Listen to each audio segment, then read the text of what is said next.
I'm Rob from Dowdle Family Farms, and we raise cows, pigs, and honeybees on our farm here in Lowndes County, Mississippi. And in this video, I want us to explore the issues surrounding the welfare, the raising, the slaughtering, and the processing of animals for meat. Before we jump into these topics, let me say that at Dowdle Family Farms, I'm intentional about creating environments for our pigs that not only reduce pain, but I strive to create environments for our livestock that enrich their lives. At the same time, many of the practices that I employ are often perceived to be uncaring. You see, perception is everything. Before we begin, there are often assumptions that people make about animals as happiness, but they do not understand the livestock very well.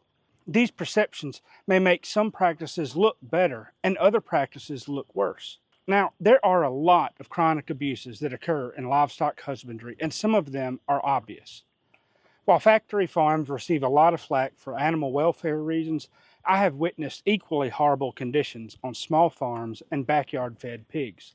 In fact, years ago I rescued some forest-raised pigs from a farm that were grossly malnourished, infested with parasites, and basic animal husbandry was ignored.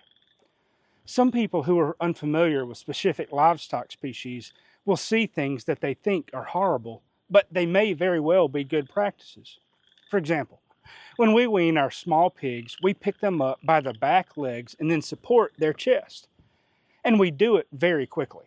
This often appears uncaring, but we are intentional about how we handle our pigs for several reasons. Pigs are designed as land animals, and they are to remain close to the ground. When they come off the ground, they scream loudly. It doesn't matter how you hold them. They do not understand what is happening and are uncomfortable. And when we do handle them, like to wean them and to move them to the training pen, the first time we do so quickly, it's less stressful for the piglets, for their mothers, and of course for the people who are handling them.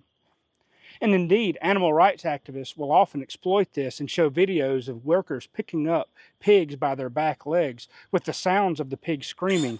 The same thing happens when we've had to bottle raise pigs. Here we are trying to feed them. They're not familiar with the bottle and especially not familiar with being held, and they scream and scream and scream, all while we're trying to save their lives. On the flip side, sometimes people will see pigs lazing around in the sun in a pasture and think that they are happy or content, but they may very well be just bored. It's easy to assume that just because pigs have freedom, that they're happy or fulfilled. You see, good animal husbandry revolves more than just keeping our livestock safe, well nourished, and giving them the opportunity to laze around in the sun. Pigs have active minds and they need something to do. Dr. Temple Grandin calls this their seeking behavior. They're curious, and I suspect that they're looking for a sense of accomplishment. And my observation, pigs enjoy looking for their food and other life necessities. Even when pigs have free choice grain, they're out here constantly grazing, investigating new places, and looking for something new and different to eat. That's why I try to strip graze the paddocks like the one these pigs are in as much as I can. It offers the pigs a new piece of pasture to explore every 2 or 3 days. And then when I can't strip graze a paddock, I'll often throw a little fermented corn around stumps in the woods, or in piles of wood, or in Chinese privet, and they'll root up these things looking for that fermented corn. This little effort puts the pigs to work, but most importantly, they have something to look for, something to seek, rather than just going to a feed trough, eating until they're full, and going and lying down. You see, good animal husbandry means cultivating a sense of active engagement, especially for our pigs. I'm often asked how I can raise an animal and then eat it. Others ask me if I ever just love on their animal. And there's an underlying guilt that I think many people have for eating animals, even people who readily eat meat. Granted, some people see livestock as a resource to exploit. For these people, they may want their animals happy and healthy as long as it doesn't cost them anything else or brings a profit. Others may want to see animals given better lives as long as they don't have to pay more for their food. Other people tend to go too far sometimes and individualize the animals. Now, don't get me wrong, our livestock have personalities, and these personalities are often easy to recognize. Some of our calves are really personable, and they'll lick us or gnaw on our pants, while others are much more wary and keep a distance from us. Some pigs don't come near us, and others will knock us down, looking for attention and a place to scratch and belly rubs.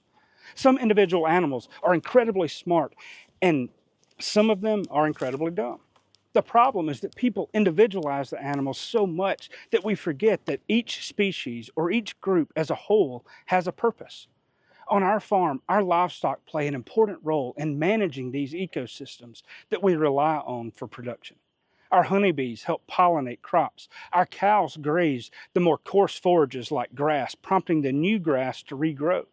As the grass regrows, it releases more root exudates into the soil that feed soil life and sequester more carbon. Likewise, our pigs help us grow and terminate different cover crop species that our cows may not perform very well on. They also help disturb the half-rotten logs in our forests, and they clean up invasive species of plants that cows may not care about. You see, the purpose of our farm is to build ecosystems on the farm, and the livestock help us monetize those ecosystems. Our honeybees produce honey from more expensive cover crops where the cost is difficult to justify if we're just going to graze it for cows. Similarly, when we graze our pigs on cover crops, we reduce our grain costs. We can offer much more diverse cover crops that may not be quite as profitable to grow if we're just growing them for cows alone. You see, each of these livestock perform roles and functions that others do not. But more importantly, they perform roles on the farm that we can't replicate as cost effectively with equipment. You see, the tearing action and the saliva from the cows stimulate the plants more than mowing alone does. The manure from the cows and the pigs introduces different microbial communities to the soil and helps a host of insects, from dung beetles to native ant species. When the plants pass through the digestive tracts of the livestock, something magical happens, and it supercharges soil life. The livestock perform two roles. They make the ecosystems better, and they allow us to monetize those ecosystems that we generate. Each species has a role and a function on the farm as a group. Likewise, my life, however long or short, has a purpose. For me, my life isn't just about focusing on my own hedonistic desires. Rather, it's about helping build something good in life, not just on the farm, but in my life with the people I interact. It's to help heal and restore my little part of this world. At some point, my life will end, and I hope that the contribution that I made to this little corner of the world will be much better than it was before me. I hope that I bring people closer to God and God's creation to help restore and heal a broken and hurting world, an ecosystem, much like my livestock do. You see, for our livestock to exist, our farm's ecosystems to function properly, there must be a way of generating revenue. We do that by selling meat. If we do not harness the fertility and the growth rate of our pigs, they will rapidly reproduce, overtaking the farm and the ecosystems around us. They need to be managed, they need to be cared for, they need to be nourished, they need to be culled. And we do that by selling meat. So we offer our livestock a purpose within the ecosystem. We offer them something to do. We nurture them, we nourish them, and some of them, yes, they're harvested for meat. You see, meat is the bounty of the ecosystem on our farm. Raising livestock is about much more than having a profitable product to sell. It's about more than just producing nourishing meat. You see, for me, raising livestock is about taking part in an ecosystem on our farm and in this little part of our world.